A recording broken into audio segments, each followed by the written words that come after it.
Amis auditeurs de la radio des défis, bonsoir. Nous sommes le dimanche 28 juillet 2019 et il est 18h, heure de votre émission Savoir Politique. C'est un immense plaisir pour nous de vous retrouver pour démocratiser à nouveau pendant 52 minutes le savoir politique. Lorsqu'on s'intéresse au programme d'action du gouvernement, on s'intéresse également à l'analyse des politiques publiques. On s'intéresse à ce que fait le gouvernement, à la manière dont il fait et aux effets induits par les actions de l'État dans différents domaines. C'est tout simplement voir l'État au concret ou voir l'État en action. Selon le politiste Richard Rose, un programme d'action gouvernementale est une combinaison spécifique de lois, d'affectations, de crédits, d'administration et de personnel dirigés vers la réalisation d'un ensemble d'objectifs plus ou moins clairement définis. Depuis 1990 et bien avant l'ère de la démocratie, les chefs d'État qui se sont succédés ont déroulé chacun leur programme d'action du gouvernement. Mais en réalité, que représente un PAG, un programme d'action du gouvernement, dans l'action d'un président? Que signifie réellement programme d'action gouvernemental? Quelle différence peut-on faire entre PAG et PND, entendu, Plan National de Développement? Comment s'opérationnalise le PAG et qu'est-ce qui distingue les différents PAG des présidents qui se sont succédés à la tête de notre pays? Voilà un ensemble de questions qui fera donc au menu de cette émission à travers le thème les programmes d'action du gouvernement au Bénin. Pour en débattre, nous recevons dans ce studio deux jeunes politistes béninois, M. Oswald Akpali, qui est auditeur en master en recherche de sciences politiques, et Florentin Zidokwe. Alors, chers invités, bonsoir. Bonsoir, M. Alain. Je partage le micro ce soir avec Josaphat Lafia. Bonsoir, Josaphat. Bonsoir, Alain. Chers invités, bienvenue dans Savoir Politique. Merci. Chers amis auditeurs, bonsoir à vous également. Si vous suivez pour la première fois cette émission à caractère pédagogique du Centre d'études sociologiques et de sciences politiques de l'Université d'Abomey-Calavi en partenariat avec votre radio Océan FM, sachez que vous pouvez rattraper les anciens numéros sur notre chaîne YouTube juste en tapant CESPO Média. Alors merci. Pour commencer cette émission, j'ai envie de demander à mon cher ami Oswald Akpali. Alors le mercredi 26 octobre 2016, le gouvernement béninois a adopté en Conseil des ministres son programme d'action du gouvernement pour le quinquennat 2016-2021. La logique et le caractère pédagogique de notre émission voudrait bien que vous expliquiez à nos chers auditeurs ce qu'on entend par l'expression programme d'action du gouvernement. Merci, monsieur le journaliste. Avant tout propos, j'aimerais quand même dire bonsoir à tous les auditeurs de cette chaîne de radio et aussi encourager le CESPO à toujours faire valoir le savoir politique à travers cette émission, parce que nous avons beaucoup de retours depuis la dernière fois que je suis passé, et j'encourage beaucoup les auditeurs à toujours nous suivre pour être toujours au parfum de l'information politique au Bénin. Revenant sur votre question, je dirais que le programme d'action du gouvernement est tout simplement un document élaboré par un gouvernement nouvellement élu qui retrace tous les projets que ce gouvernement a à mettre en œuvre pendant toute la période de son mandat. En l'occurrence, au Bénin, le président est élu pour un mandat de 5 ans. Donc, c'est tous les projets qui sont relatés dans un document qu'on appelle le programme d'action du gouvernement et qui sont des projets titrés, ayant des contenus, ayant des montants, et le président de la République ou le gouvernement expose cela au peuple béninois, quitte à ce que, à la fin de son mandat, qu'on puisse le juger sur la base des résultats qui seront sortis de ce programme d'action. Merci beaucoup, monsieur Oswald Akpali. Monsieur Florentin Zidokwe, on a entendu monsieur Oswald tout à l'heure nous expliquer un tout petit peu ce que ça veut dire un programme d'action du gouvernement. Et est-ce qu'il y a une différence ou des nuances à établir entre un programme d'action du gouvernement et ce qu'on appelle la politique générale d'un gouvernement? Merci, monsieur le journaliste. À mon entendement, je crois qu'il y a une nuance qu'on peut observer. D'accord. C'est de la politique. Bien sûr, qui est l'expression générale, l'expression de volonté, d'idéal que vise un gouvernement donné, que naît le programme. D'accord. Et je peux dire que le programme serait donc l'outil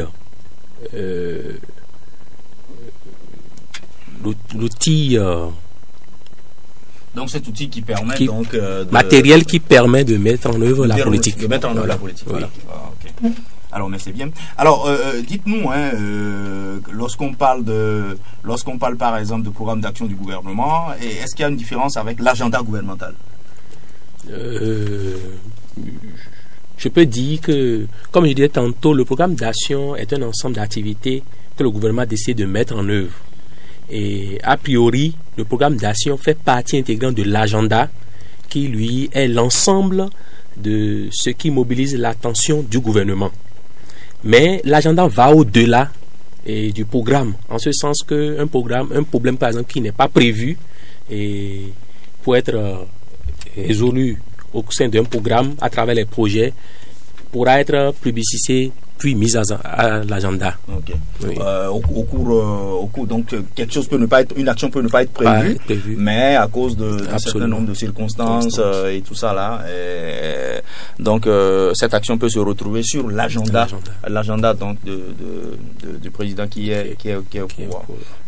Alors monsieur Akpali, mais quand on parle de programme d'action du gouvernement, on est amené souvent à parler d'action publique de l'État ou de politique publique. Alors quelle différence on peut faire entre aider nos auditeurs à bien comprendre lorsqu'on parle d'action publique de l'État, lorsqu'on parle de politique publique, on parle de quoi concrètement? Si vous permettez, je veux revenir un peu sur la politique générale du gouvernement en comparaison au programme d'action du gouvernement. D'accord, rapidement.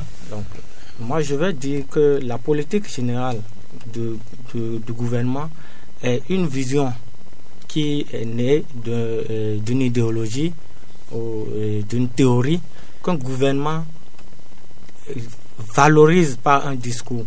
C'est de la pure littérature. Alors qu'au niveau du programme d'action, ce sont des projets, ce sont des activités à mener qui ont un titre, qui ont un contenu et qui ont un montant.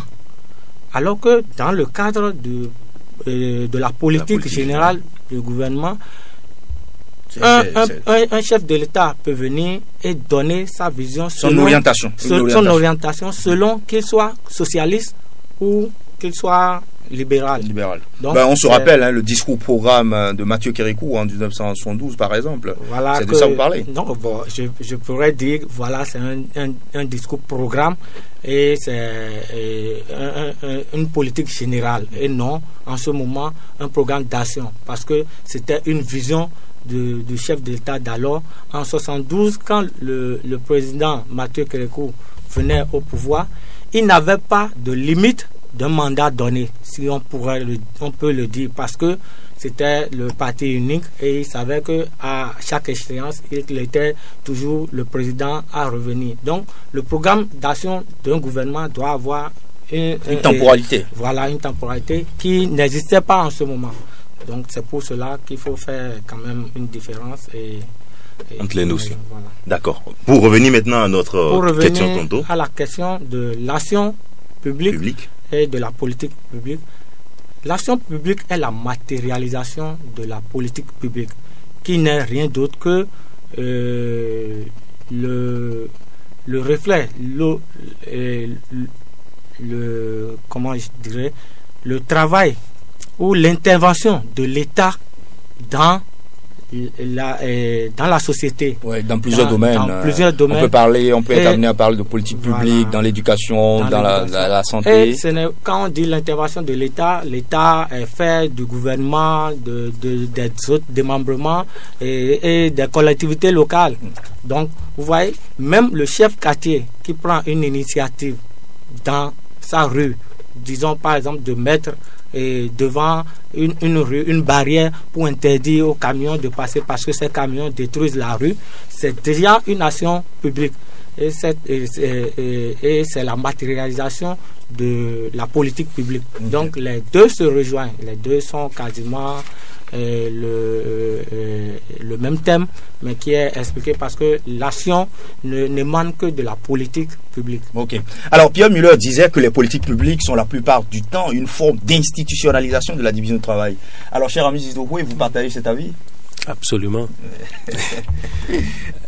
Alors, sur la question politique publique, concrètement, qu'est-ce que vous pouvez ajouter par rapport à ce que dit M. Akpali, Oswald? Comme M. Oval disait tantôt, et je suis d'avis avec lui, parce que en matière de concrétisation d'une politique publique, il faut de l'action. Il faut de l'action pour qu'on ait des résultats probants. Il faut qu'on sache qu'il faut donner vie en fait à la politique. Il faut donner vie à la politique. Je pense que l'action publique s'inscrit bel et bien de façon explicite. Il n'y a pas de, on ne peut pas, dès que nous avons en face une action publique qui est posée par l'acteur de politique publique, et bien évidemment s'inscrit alors dans le champ d'exécution d'une politique publique.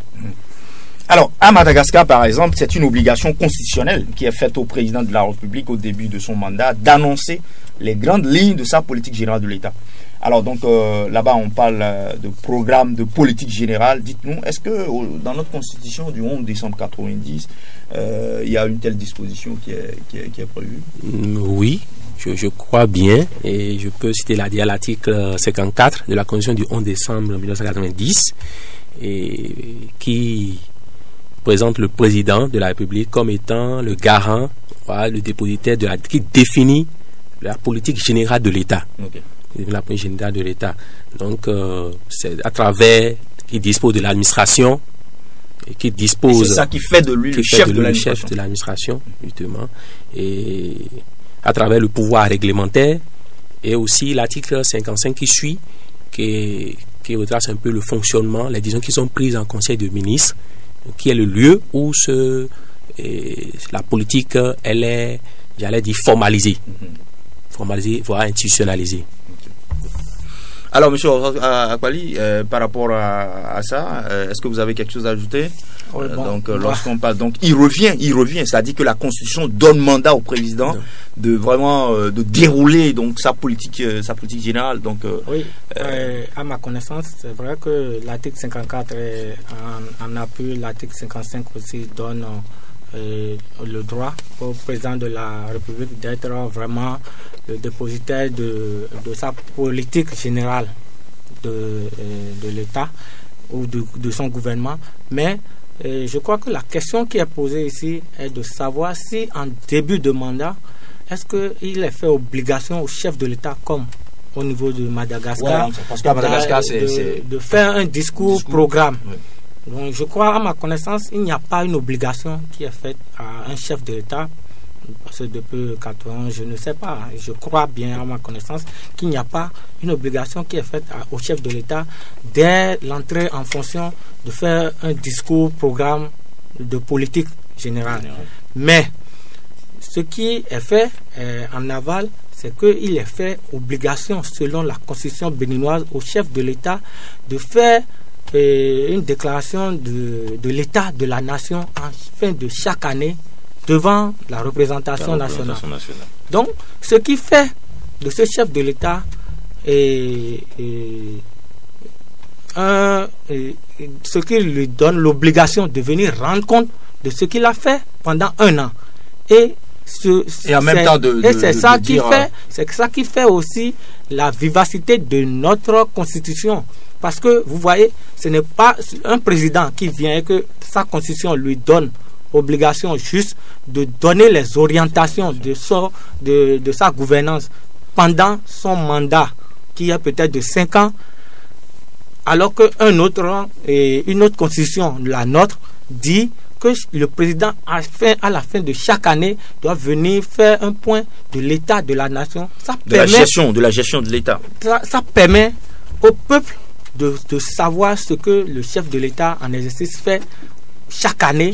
Et pourra le juger sur cette base. Et également si, bien sûr, ce que le chef de l'État compte faire et entre en droite ligne avec ses aspirations c'est ça, vraiment. Du peuple. Donc j'aimerais quand même revenir sur ce point. On vous aurait compris, Monsieur Ozad Akpali. Et Monsieur Florentin Zizinokwe, bien avant le PAG 2016-2021, qu'on appelle Bénin révélé, on a connu plusieurs programmes d'action du gouvernement depuis le début du renouveau démocratique. On se rappelle même du célèbre discours-programme du 30 novembre 1972 du feu camarade Tiendra Mathieu Kérékou. Mais concrètement, que représente, dites-nous concrètement, que représente un programme d'action du gouvernement pour un gouvernement et comment peut-on l'apprécier dans le champ politique? Je crois que c'est vrai, depuis le feu général président Mathieu Kérékou, nous avons connu plusieurs programmes et le PAG, je crois, c'est d'abord un instrument, je crois, de pilotage des actions du gouvernement. Et c'est-à-dire bon, un instrument de pilotage, c'est un peu comme, j'allais dire, un feu de route, un feu de guide en matière d'action. Parce qu'un gouvernement, c'est de la collégialité. On ne peut pas se lever, chaque ministère ne peut pas aller dans un autre sens. Il faut qu'il y ait une harmonisation, il faut qu'il y ait un document, il faut qu'il y ait un creuset ou un tableau de bord pour que toutes les actions convergent vers le même point de but, qui est la réussite du mandat de tous. Que ce soit celui qui est nommé, que ce soit celui qui est élu, tout le monde veut la réussite de son mandat électif. Donc je crois que d'abord le PAG, c'est ça d'abord qu'il faut comprendre, un feu de route qui suit. Et pour mieux le comprendre dans le champ politique, c'est vrai, beaucoup d'acteurs interviennent dedans. C'est vrai, c'est la comportement de ces acteurs-là qu'il faudrait observer. Il y a d'abord les acteurs même de la politique, mais il y a aussi ceux qui sont directement concernés ou bien ceux qui sont passifs. Et ça dépend de la perception que les gens ont de ce PAG-là. Il y en a pour qui, bon, c'est juste, on voit le PAG comme une décision qui vient du haut, qui tombe vers le bas, les chefs vers le bas, ce qui n'est pas du tout le cas, puisque je pense bien que le PAG devrait normalement être la résultante d'un certain nombre de diagnostics, d'un certain nombre la résultante de tout ce qui a été par le passé comme programme. Oui. Donc il y a quand même une étude qui a été faite par rapport aux programmes qui l'ont précédé ou même en cours, qui s'inscrit peut-être dans le champ au niveau national comme et régional comme aussi international. Donc, ce programme doit prendre en compte l'évolution et le contexte aussi bien national qu'international. Donc, le champ politique d'un PAG n'est pas seulement lié, c'est pas seulement l'apanage ou la chose du politique. D'accord. Monsieur Ozad Akpali, est-ce que vous avez quelque chose à rajouter par rapport à l'appréciation du PAG dans le champ politique?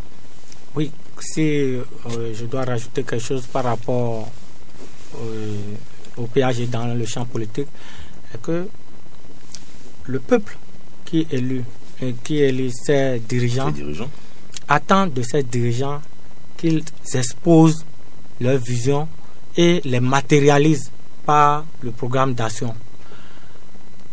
Au fur et à mesure que le programme ou que le mandat du chef de l'État évolue, ce peuple a besoin de savoir si le programme d'action est en train d'être exécuté et à bon escient ou à un taux quand même favorable qui puisse permettre à ce même peuple de juger ou d'évaluer ce chef de l'État à la fin de son mandat.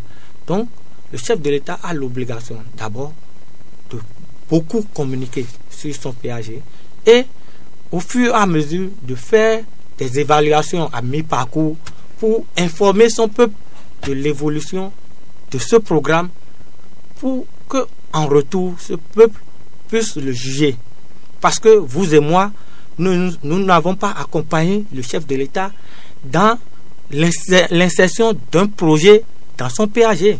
C'est lui qui a initié son PAG. Et vous vous rappelez le 16 décembre de 2016 où il fallait lancer le PAG. Vous avez vu que les Béninois ont dit que c'était le PAG le plus osé. Vous avez des statistiques? Parce Monsieur que ça fait près de 9 000 milliards quand même pour les 5 années. Pour les 5 Donc, années. c'est un péage rêvé. Donc, si après 2 ans, 3 ans, 4 ans, 5 ans, nous n'avons pas atteint un taux quand même raisonnable Dans l'exécution, ce serait quand même défavorable au chef de l'État, qui est un président ambitieux et qui se donne les moyens de son ambition. Donc, lorsque le PAG il est dévoilé, on comprend que dans le champ politique, il est objet de débat, les gens discutent, les gens beaucoup font de des communication, oui. ainsi de suite. Absolument. D'accord.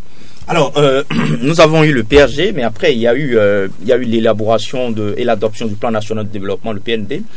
Et avant le PND, il y avait donc cette vision donc du Bénin à l'horizon 2025, qu'on appelle bien Bénin à la FIA 2025.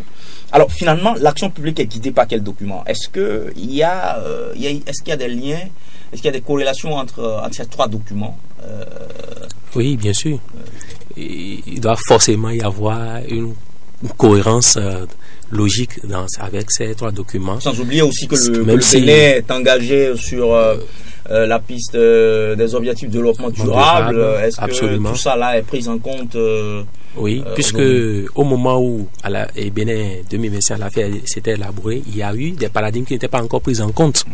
Et donc aujourd'hui, ça reste une vision. Ça reste une vision, certes, mais pour concrétiser cette vision-là, pour avoir des actions fortes, je crois que le plan national de développement, de même que le programme d'action gouvernemental, sont chargés pour essayer de monnayer, pour essayer d'attirer l'attention sur des points spécifiques de cette vision-là, peut-être qui n'a pas été suffisamment clair ou bien suffisamment développé, détaillé, et en corrélation bien sûr avec le contexte actuel des ODD par exemple.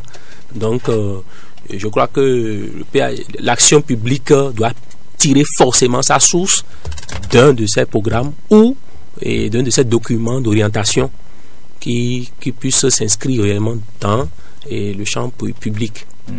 Alors, si on se réfère au PND que j'ai sous la main ici, on dit que le PND se distingue par la prise en compte non seulement de la vision Bénin 2025 à la FIA, mais également des ODD et de l'agenda 2063 de l'Afrique à travers l'intégration quadruplement donc gagnante des thématiques. Donc on a cité un certain nombre de thématiques, la croissance économique, on parle de durabilité, on parle de réduction des inégalités et tout ça. Donc ça veut dire que en réalité le PAG et tous ces documents, il y a véritablement un lien, Monsieur Akbali. Oui. Et qu'est-ce qui peut justifier donc cette recherche de cohérence donc entre les différents documents qui guident donc le développement? Vous savez, le Bénin n'est pas ex nihilo d'un écosystème où il vit seul. Nous sommes dans une région, nous sommes dans une sous-région d'abord avant d'être dans la mondialisation avec les organismes internationaux. Donc, vous comprenez que le Bénin, quel que soit le gouvernement qui arrive, ne peut pas occulter les documents qui existent, les documents de développement. Parce qu'on parle de développement. Quel que soit le président qui arrive, il ne peut pas ne pas parler du développement du Bénin. Maintenant, c'est la manière qu'on veut y arriver qui est le vrai problème. Un socialiste peut décider d'y arriver d'une autre manière, un capitaliste. Mais on a des repères, on a des orientations qui sont là. Voilà, occultés. Ceux qui sont les ODD, par exemple. Vous avez vu ce que vous avez lu tout à l'heure. Il y a une corrélation entre tous ces documents. Donc, le PAG ne peut pas venir pour occulter tous ces documents et aller foncer droit. Je vais vous donner un exemple. Dans les ODD, on a un objectif qui dit qu'il faut l'accès à l'eau potable pour toutes les populations d'ici 2025, je crois. Oui, absolument. Alors que dans le PAG, c'est dit que d'ici 2021, cet objectif qui est dans les ODD sera déjà atteint dans notre PAG. C'est prévu pour être atteint. C'est prévu pour être atteint. Voilà. Donc, mais gardons espoir et ayons foi que au Bénin, on atteint toujours et qu'on va atteindre ce 100%. D'accord. Monsieur Florentin Zizidou, oui, dans le contexte béninois, on observe depuis 1990 que le président de la République est souvent élu a souvent dans son gouvernement des anciens challengers à la présidentielle, parfois pas des moindres, peut-être le deuxième ou le troisième. Et c'est donc surprenant que parfois de voir dans son gouvernement, chacun d'eux ayant été élu avec des projets de société différents. Comment se fait aujourd'hui, comment se fait le jeu d'acteurs dans l'élaboration de cet agenda politique qu'est le PAG? Si dans un gouvernement, il faut retrouver d'anciens adversaires qui avaient eux-mêmes leurs projets de société et tout ça. Comment ça se fait le jeu politique dans l'élaboration du PAG? Je crois que est-ce qu'il y a une sorte d'entente pour dire bon, moi j'avais promis ça, voilà, j'essaie d'intégrer, ou comment ça se passe? Bon, je crois que... On n'est pas dans le secret, mais bon, on n'est pas dans le secret. Savoir comment oui, on n'est pas dans le secret, mais je pense quand même que si nous avons pu quand même, il y a eu le document aujourd'hui, c'est parce que il y a eu des débats et des discussions pour voir en matière de priorité des actions à mener, ce qui faille pour le bien-être des populations. Parce que quelle que soit la personne ou l'acteur politique qui est là, qui soit peut-être challenger du président ou pas, ce qu'il veut dans son programme, ancien challenger, dans ce cas-là, ou pas, ce qu'il souhaiterait, c'est quand même comment faire pour soulager les populations. Tout ce que nous faisons, c'est pour le bien-être des populations. Et donc, je crois, si peut-être le projet qu'il propose, peut-être n'est pas réalisable tout de suite, ou bien on peut revoir ça dans un autre cadre, je crois qu'il doit forcément y avoir eu des ententes, donc des compromis qui permettent de voir comment faire les priorisations de toutes ces actions-là pour les mettre ensemble.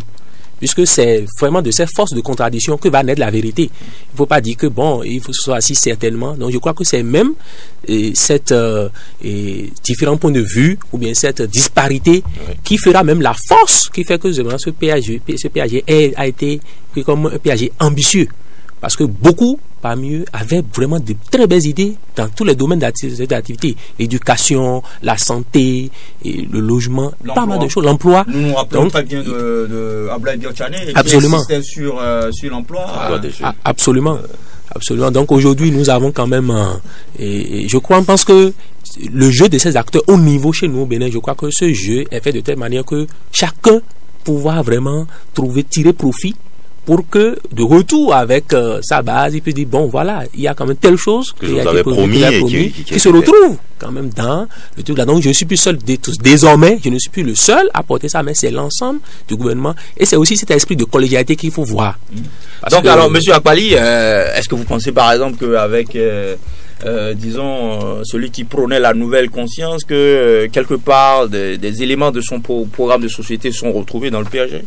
Vous avez le même sentiment? Est-ce qu'il y a une sorte de pacte? On le parlait, une sorte de compromis, une sorte de pacte. Oui, le PAG ne naît pas juste au lendemain de l'élection du président. Vous avez vu que c'est en octobre 2016 que le PAG a été vraiment validé en Conseil des ministres.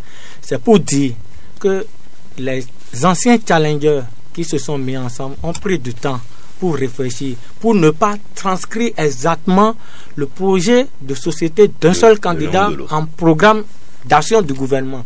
C'est pour cela que, arrivé à un niveau, il faut faire des consignables, parce que comme l'a dit mon collègue tout à l'heure, il y a des projets d'autres candidats qui n'ont pas réussi, mais qui sont quand même de bons projets à prendre en compte par le candidat venu quand même premier. Mais ceci n'occulte pas le fait que seul le président de la République n'est responsable ou n'est engagé devant le peuple. Donc, le programme d'action du gouvernement, c'est la réussite ou l'échec du programme d'action du gouvernement est porté par le chef de l'État, même si c'est de façon collégiale que des ententes ont été prises. C'est pour cela qu'on ne peut pas obliger un chef de l'État à accepter ou à faire des conciliabules avec d'anciens challengers parce que juste ils ont eu des projets de société qui n'ont pas été portés par le peuple. Sinon, que si cela était aussi automatique que ça, peut-être que ce ne devrait pas être lui, chef de l'État, qui soit porté. C'est dans la plupart du temps, c'est sur la base des projets de société et autres considérations aussi quand même qu'on arrive à élire un chef de l'État. Oui, nous avons compris votre idée, c'est-à-dire que c'est le président qui va répondre seul devant la nation parce que c'est lui qui a été porté à la tête du pays. Alors, nous allons marquer une pause pour revenir continuer donc les échanges. Du nouveau sur votre radio. Une nouvelle émission politique avec un contenu pédagogique et scientifique. Savoir politique. Un débat citoyen sur une thématique politique. Savoir politique. Nous démocratisons le savoir pour permettre aux citoyens d'avoir un savoir démocratique. Savoir politique. Un débat d'idées et de faits. Une chronique, un témoignage vivant, une notion bonus et un remue-ménage avec des lots intéressants à gagner. Savoir politique, c'est toutes les 2 semaines, dimanche à 18h sur Océan FM. Savoir politique, c'est une émission du Centre d'études de sociologie et de sciences politiques de l'Université d'Abomey-Calavi, en partenariat avec Océan FM. Savoir politique, la culture citoyenne au service du développement. Savoir politique, savoir politique. Savoir politique, savoir politique. Bienvenue sur l'émission Savoir politique, diffusée sur Océan FM en partenariat avec le CESPO. Les présentateurs Alain Tossenon et Josaphat Lafia reçoivent pour vous ce dimanche 28 juillet Florent Zizindouhoué, auditeur en master recherche sciences politiques, membre de la Jeune Chambre internationale du Bénin, et Oswald Akpali, auditeur en master recherche sciences politiques. Ils opineront sur le thème les programmes d'action du gouvernement au Bénin. Prenez donc le rendez-vous ce dimanche à partir de 18h sur Océan FM. Savoir politique, démocratiser le savoir pour une bonne culture démocratique. Alors, retour dans ce studio, donc on parlait un peu de donc du PAG. On essayait de faire comprendre à nos auditeurs que devant le peuple, c'est le seul chef de l'État qui a été élu, qui répond devant le peuple. Et donc, même s'il y a des challengers dans son gouvernement, donc il peut y avoir des compromis, mais c'est lui qui est appelé à en répondre. Alors, mais dans le processus d'élaboration donc du PAG, et bien avant même des projets de société, parfois on a le sentiment que les candidats avec un cercle d'enfermés se retrouvent et qui nous sortent comme ça un document.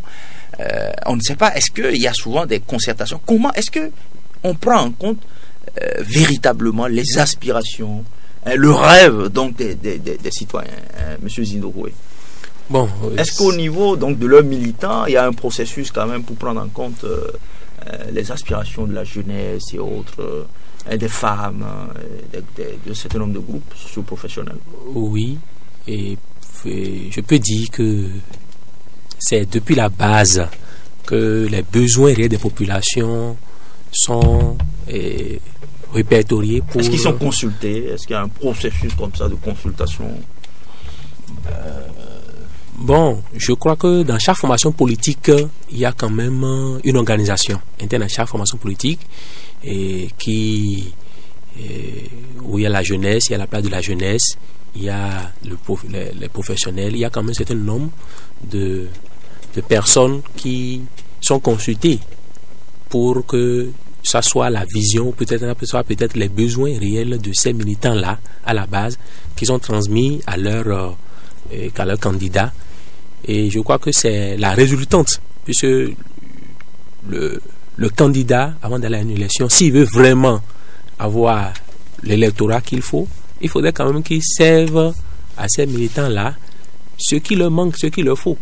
Donc, moi, je me dis forcément que c'est de ces besoins-là qu'il a eu peut-être à entendre, ou bien même il demande, il y a même des ateliers, je sais que certaines formations politiques bien organisées, ils travaillent là-dessus, où ils font des rencontres avec leurs militants à la base, pour avoir leurs problèmes, leurs difficultés.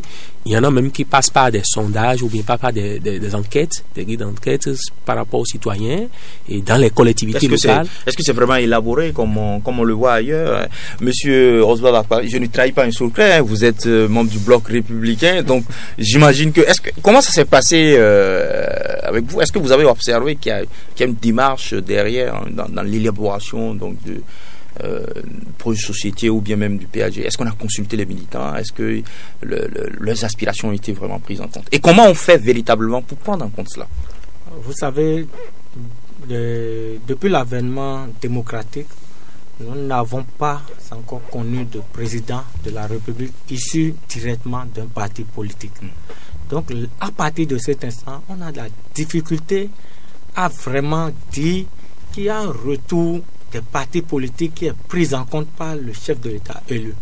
Mais, comme mon collègue l'a dit tout à l'heure, le chef de l'État étant candidat a eu assez d'informations avant même d'élaborer son projet de société. Vous allez voir que les potentiels candidats aux élections. Mais c'est ce que je dis souvent, c'est un cercle fermé où on nous sort des documents très beaux qu'on présente à la veille des élections. Non, vous savez que un État a des structures déconcentrées qui ont des statistiques souvent qui sont ouvertes à tout le monde. Quand vous êtes informé que le taux d'alphabétisation de votre pays est à moins de 20%, vous savez ce qu'il faut faire pour améliorer ce taux en tant que candidat et vous intégrez ça déjà dans votre projet de société. Et dès que vous êtes élu, vous êtes conscient et vous prenez ça en considération. Au-delà de ça, si vous savez qu'il n'y a pas assez de formation et de centres de santé dans votre État et dans votre pays et que vous devez prendre ça en compte, s'il n'y a pas l'énergie et l'autonomie énergétique, s'il n'y a pas de l'eau pour vos populations, ce sont des pistes sur lesquelles les candidats ont déjà une visibilité avant même d'être élus. Et quand ils sont élus, ils sont entourés d'experts de chaque domaine donné afin de leur proposer les solutions les plus adéquates. Et ce sont la résultante de tout ceci qui permet, enfin, je ne suis pas dans le secret des dieux, mais je pense que c'est ce faisant qu'on arrive à faire une ossature du programme d'action du gouvernement et de pas faire... Merci beaucoup à vous, monsieur Oswald Akpali. Monsieur Florentin Zizidoué, oui. La théorie du choix social se réfère à la fois au processus et aux résultats des prises de décision collectives. C'est donc par l'intérêt que les choix sont faits, aussi bien dans le sens des gouvernants que des gouvernés. Alors dites-nous, mais dans ce cas, comment on s'assure de la qualité ou de la pertinence du contenu d'un programme d'action du gouvernement? Merci, monsieur Josaphat. Et pour apprécier la qualité ou la pertinence d'un programme d'action du gouvernement, il faut d'abord s'interroger sur la question de la rationalité de ces acteurs qui sont en question. C'est-à-dire? Alors, la question de la rationalité des acteurs, nous avons l'adhésion publique qui est prise. Je le disais tantôt, et il y a une vision traditionnaliste, bien sûr, qui veut qu'une décision soit prise du haut, avec un cercle fermé, bien sûr, avec des décideurs qui prennent la décision et qui les parachutent vers le bas. Alors, cette vision-là n'est plus d'actualité. Donc, il n'y a plus ça. Parce que nous sommes désormais dans une relation de partenariat gagnant-gagnant. Chacun, désormais, fait partie intégrante, doit jouer son rôle dans cette action à la publique, dans la mise en œuvre du PAG. Tous les acteurs sont concernés, jusqu'aux citoyens lambda. C'est peut-être le travail à faire, c'est une travail de sensibilisation encore, en fait. Alors, au niveau de pour la pertinence là où il faut apprécier vraiment la pertinence d'un PAG, c'est surtout par rapport à la prise en compte des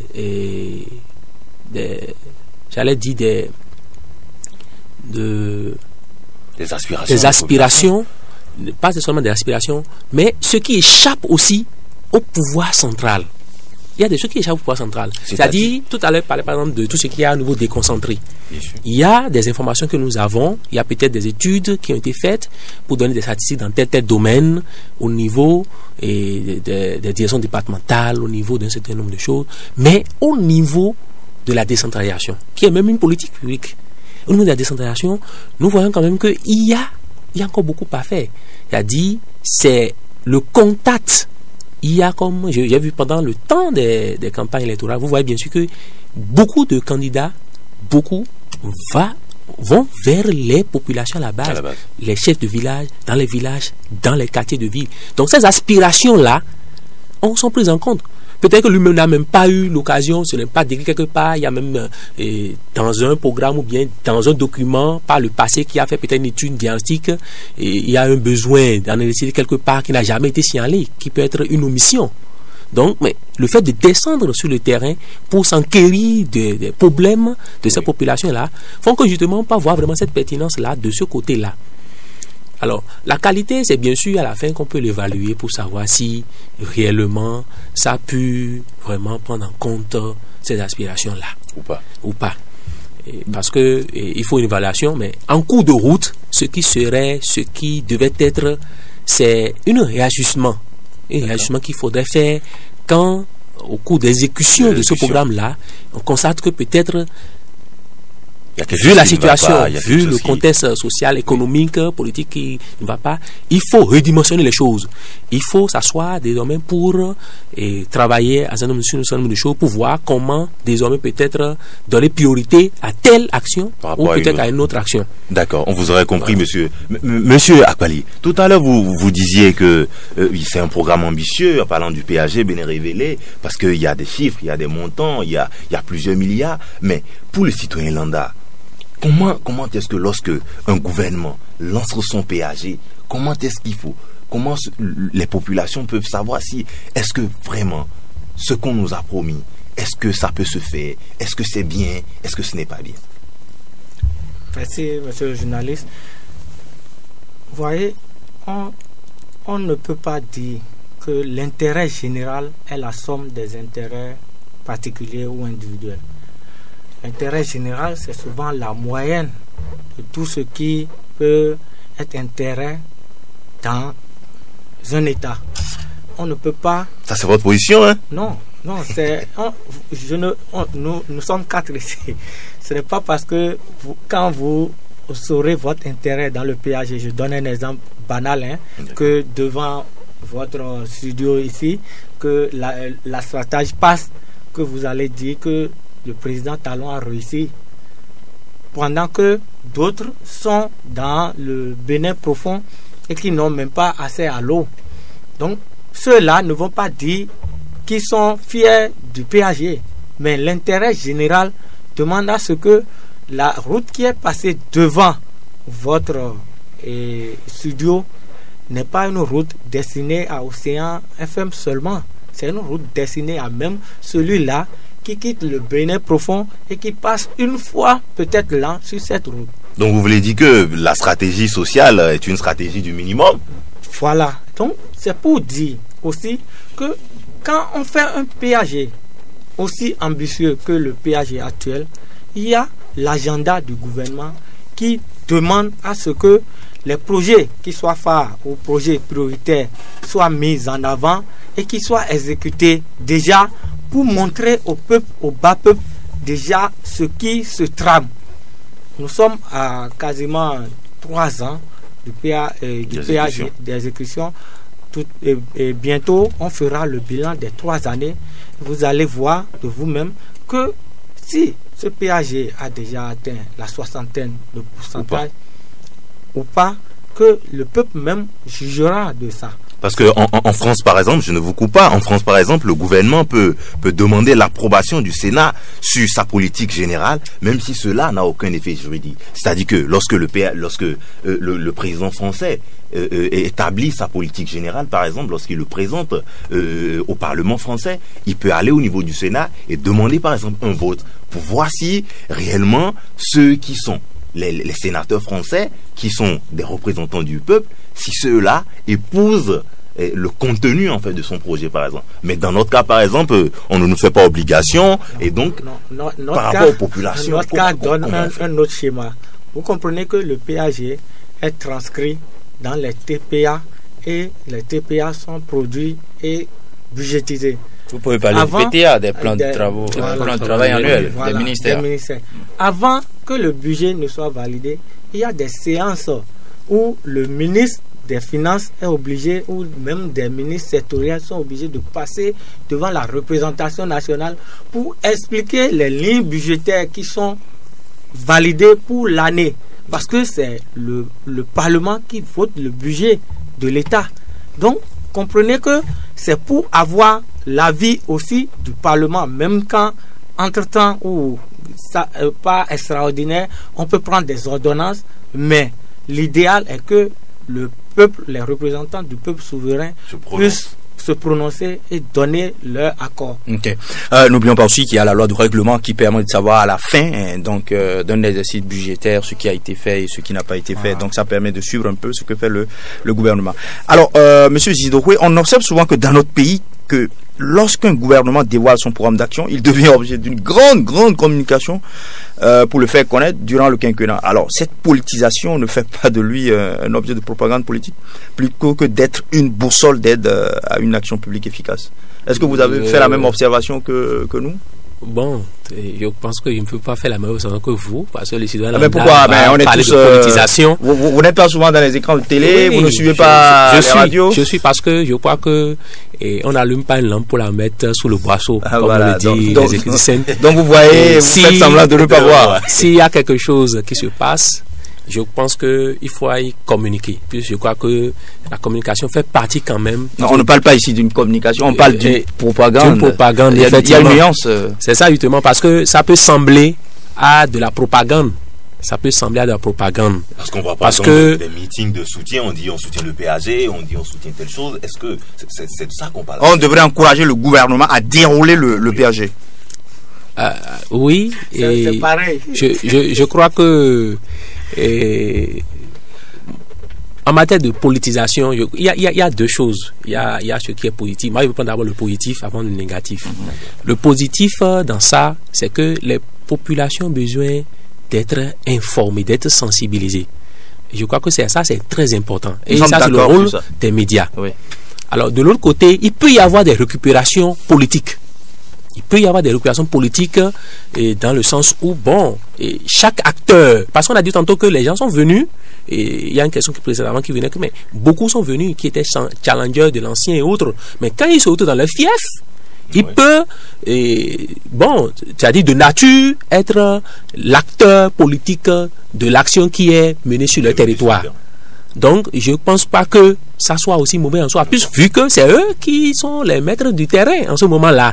Donc, et je pense que c'est vrai, c'est le chef de l'État qui est garant de tout ce qui se passe, mais eux, en priorité, face à leur mandat, ils doivent pouvoir répondre.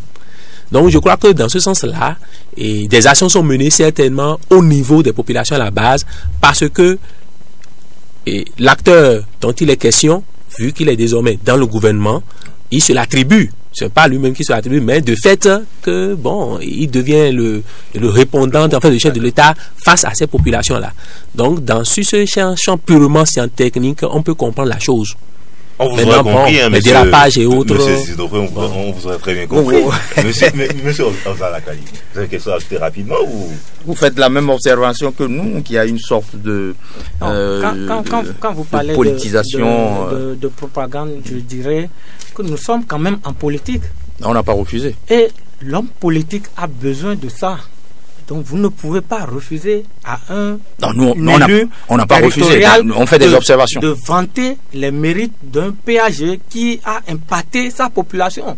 Si nous avons un élu local qui est dans une circonscription donnée et qui aspire encore prochainement à être élu par ses mandats, il est de bon ton, s'il est du bord du régime en place, de valoriser les potentiels du régime, les réalisations probantes du régime sur son territoire. Non, on est tout à fait d'accord avec ça. Mais ici, on parle d'une communication sur le document, pas sur les réalisations. Non. Quand vous dites communication sur le document, c'est que je dis aussi que c'est selon les circonscriptions données que les gens font la récupération. Parce que quand le PAG vient dans votre circonscription et on dit que dans votre circonscription vous aurez par exemple tel nombre de rues, c'est de bon ton d'informer la population. Quand on dit que vous aurez de l'eau potable et que l'eau potable est là, il faut valoriser, il faut montrer, il faut remercier le gouvernement qui fait ça. Peut-être qu'il y a plus d'une décennie que vous avez cherché. Mais ce n'est pas arrivé. Ce n'est pas arrivé, c'est de bon ton. Et en tant que politique, vous devez quand même capitaliser tout ceci. On vous aurait compris sur la question. Mais monsieur Zidokwe, dites-nous rapidement, mais à y voir de près, d'une présidence à un autre, est-ce que les péages ne se ressentent pas? Je dirais oui et non à la fois. Parce que les PAG se ressemblent, si c'est dans le document, les grandes lignes, les besoins, les aspirations, elles peuvent ne pas changer, peut-être les mêmes. Mais non, parce que il y a aussi des réalités de l'heure. Il y a le contexte dans lequel nous sommes. Il y a quelques années, nous ne parlait pas encore des ODD. Donc, si le PAG doit prendre en compte un certain nombre de choses, il faudrait pouvoir actualiser ça. Et je crois que l'avantage ou l'atout majeur, je crois, de PAG peut-être de ce quinquennat ou de quinquennat à venir, ce serait de mettre l'accent sur le développement du capital humain. Le développement du capital humain qui prend en compte beaucoup toutes les dimensions intégrantes de l'être humain, des populations pour le mieux-être. C'est pas seulement donner du pain aux gens, mais les apprendre à pêcher, qu'ils aient un environnement social stable pour faire leurs activités. Il y a pas mal d'actions qui aujourd'hui est ramenée. Donc on ne s'attaque plus seulement à une politique simplement sanitaire de quelqu'un ou bien d'un certain activité. La santé, il faut des routes, et l'économie, il faut assainir le milieu. Donc il y a beaucoup de choses qui s'entremêlent actuellement pour que l'être humain, pour que la population de base soit vraiment satisfaite. Donc je crois que d'un péage à un autre, c'est vrai, il y a des points il y a des constances, mais il y a aussi des nouveautés, il y a des particularités qui tiennent compte des besoins actuels ou contextuels des populations. D'accord. Merci beaucoup, on vous aurait compris sur cette question. Alors, comment faire, hein? Nous tendons vers la fin de l'émission. Alors, comment faire pour que des programmes d'action du gouvernement soient de véritables instruments pour un développement effectif? Parce que parfois, on a le sentiment que, c'est vrai, on a des routes, on a des écoles, des centres de santé et autres, mais est-ce que, effectivement, l'investissement sur l'homme, est-ce que les gens ont le sentiment qu'ils sont proches du bonheur? Comment on fait pour que les péages impactent véritablement la vie des citoyens et tendent vers leur bien-être? Merci. Je crois que ce qui se fait aujourd'hui est déjà un grand pas pour notre pays. Parce que, vous voyez, quand on parle de péage, c'est tout un programme, c'est assez de projets. Mais est-ce qu'il faut mettre la charrue avant les bœufs? Il faudrait que les bœufs passent avant la charrue. Vous allez voir que dans le PAG actuel, on a parlé de l'industrialisation. Mais avant d'assainir le secteur industriel, est-ce qu'il ne fallait pas avoir de l'autonomie énergétique? D'accord. Vous avez vu? Donc, la priorité pour le gouvernement actuel était de quand même amener le Bénin à un taux d'énergie considérable avant de déclencher les pas vers l'industrialisation. Mais un autre gouvernement, peut-être socialiste, aurait pensé un instant qu'il faut créer de l'emploi, il faut créer les industries, alors que les industries ne pourront pas fonctionner sans l'énergie.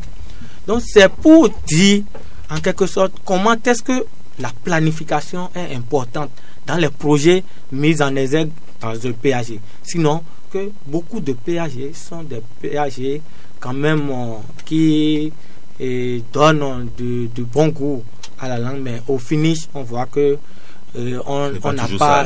Alors, monsieur Zidoué, des propositions, hein, on veut des propositions. Comment faire, hein, pour que effectivement, donc les péages puissent impacter? Parce qu'on voit des présidents se succéder et tout ça. Chacun vient faire calcule le nombre de routes qu'il a réalisé, le nombre de centres de santé, le nombre donc de modules de classe et tout ça. Mais comment faire pour que ça impacte vraiment la vie des citoyens? Et bon, je l'avais dit, c'est vrai, il faut des propositions concrètes parce que tout n'est pas rose. En tant que jeune, si vous étiez à la tête du pays, qu'aurez-vous fait pour mieux impacter donc les citoyens? Non, je crois que nous n'avons pas une baguette magique pour tout changer d'un coup, mais on peut quand même contribuer d'abord en sensibilisant les citoyens sur le fait que le péage, ils sont aussi acteurs du péage. C'est important. J'ai l'impression qu'on voit le péage comme un outil, un instrument seulement des gouvernants. Il faut d'abord que nous puissions savoir que c'est l'acteur, même le citoyen lambda. Tout le monde est acteur de ce péage. Dans le déroulement, dans la mise en œuvre, nous sommes tous contributeurs, nous participons à tous. Donc il faut d'abord que cette mentalité la change dans les gens. Puisque les gens veulent voir tout de suite la change concrète. Puisque l'autre problème aussi que je pose, c'est le financement. c'est le financement. Et là, nous avons un gros sérieux problème. C'est vrai, nous avons de beaux projets, on a tout, on sait ce qu'il faut faire. Mais comment trouver les ressources qu'il faut pour pouvoir mobiliser les ressources pour le faire? Et là, tous les acteurs doivent pouvoir très prochainement. Alors, nous avons compris, donc, chers auditeurs, nous sommes arrivés au thème de cette du 22e numéro de notre émission Savoir Politique. Nous avons eu comme invité en 52 minutes Oswald Akbali et Florentin Zinidouroui. Nous avons développé avec eux le thème les programmes d'action du gouvernement au Bénin. Merci à vous, chers invités, d'avoir enrichi cette émission, d'avoir été des nôtres. Quant à vous, amis auditeurs, merci pour la fidélité. Si vous venez de vous joindre à nous, allez sur YouTube, tapez CESPO Média et accédez au savoir politique d'aujourd'hui et du passé. Vous pouvez suivre à nouveau donc ce numéro dimanche prochain à la même heure. À l'animation de ce jour, Alain Tosnon, j'étais avec Zojafat Lafia. Alors, portez-vous bien. La prochaine émission, nous parlerons du producteur de fake news. D'ici là, portez-vous bien. Bonsoir chez vous.